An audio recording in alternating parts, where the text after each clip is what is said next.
Assalamu alaikum enfants et parents.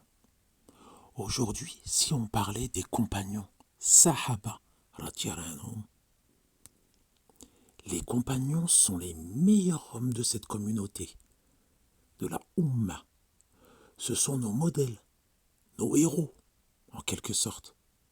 En tant que musulmans, nous les aimons tous sans exception. Nous devons les suivre et tendre à leur ressembler le plus possible. Et vous savez pourquoi? Parce que nous voulons être aimés par Allah. Et Allah, il nous informe dans son Coran qu'il aime les compagnons et qu'il est satisfait d'eux. Dans la sourate At-Tawbah, au verset 100, Allah subhanahu wa ta'ala nous informe le tout premier croyant parmi les émigrés, Muhajirun, et les auxiliaires, les Ansar, et ceux qui les ont suivis dans un beau comportement, Allah les agrée et il l'agrée. Il a préparé pour eux des jardins sous lesquels coulent les ruisseaux, et ils y demeureront éternellement. Voilà l'énorme succès. Voilà bien une preuve que si nous tentons à leur ressembler le plus possible, Allah nous aimera à notre tour. Allah Azzawajal nous demande de suivre leurs pas et il nous informe, subhanahu wa ta'ala, que la réussite réside dans le suivi de leur voie. Les compagnons, Sahaba, ce sont eux qui ont aimé le plus le prophète alayhi salatu wassalam, qui l'ont soutenu, qui ont tout sacrifié pour le protéger. Certains même, comme Abu Bakr ou Suhaib al-Rumi, ont dépensé tout leur argent pour la cause de l'islam. D'autres encore, comme Bilal, Ammar ou Khabab, ont été torturés parce qu'ils suivaient le prophète alayhi salatu wassalam. Et encore d'autres, tels que Mus'ab ibn Ubayr et Abu Salama, ont dû abandonner leur maison et leur famille.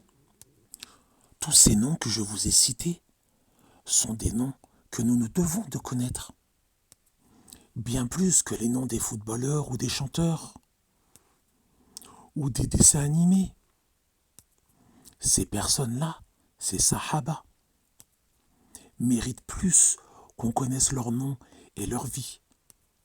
Et Inch'Allah, ce devrait être une priorité pour nous, puisque Allah est satisfait d'eux et qu'il nous en a informés dans son Coran.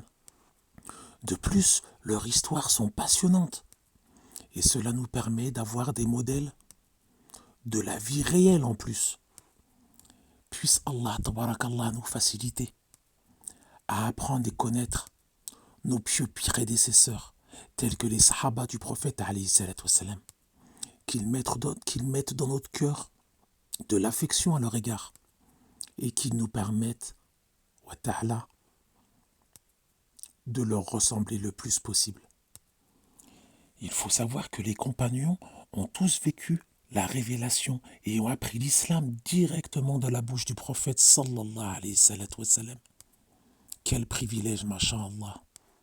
De ce fait, ils sont donc les plus savants, ceux qui ont le mieux compris la religion, ceux qui craignent le plus Allah subhanahu wa ta'ala et ceux qui ont les meilleurs des comportements, masha'Allah.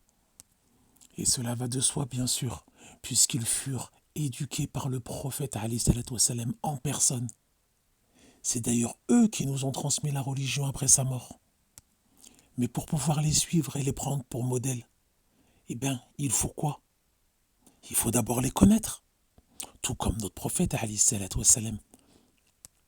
Nous avons étudié sa sira afin de le connaître, et c'est en le connaissant qu'on l'aime de plus en plus, alayhi salatu wassalam. Tout comme Allah subhanahu wa ta'ala, dont on apprend les plus beaux noms. C'est en connaissant ses plus beaux noms et ses attributs qu'on l'adore de plus en plus. Eh bien, c'est la même chose pour les compagnons, Inch'Allah. Et cette nouvelle série aura donc pour objectif de nous aider à découvrir ces formidables personnes, hommes et femmes, de véritables super-héros et héroïnes. Et ainsi pouvoir les aimer, les suivre du mieux que l'on pourra. Inch'Allah wa ta'ala. Je vous donne donc rendez-vous, bi'idnillah, au prochain épisode pour les découvrir.